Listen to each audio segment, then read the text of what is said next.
Hello and welcome back to my another tutorial. In this tutorial I am going to share with you how to change date and time in your iPhone 15.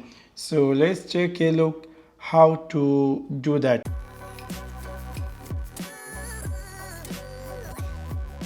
You might be recently bought this iPhone 15 and you are wondering how to change date and time.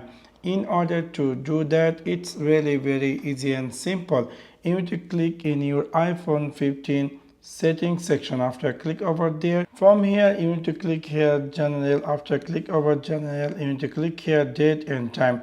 Now if you decide to set date and time, you need to turn off set automatically and a skin going to be appear. From here, if you decide to change date and time, you can click here. For example, I would like to change the date.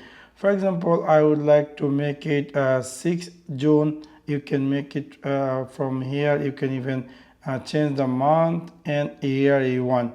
And then if you want to change the time, you can make it here whichever time you want. So within this simple way, you can easily change date and time in your iPhone 15. Now if I go back, we will see. Now you can see I successfully changed my iPhone date and time.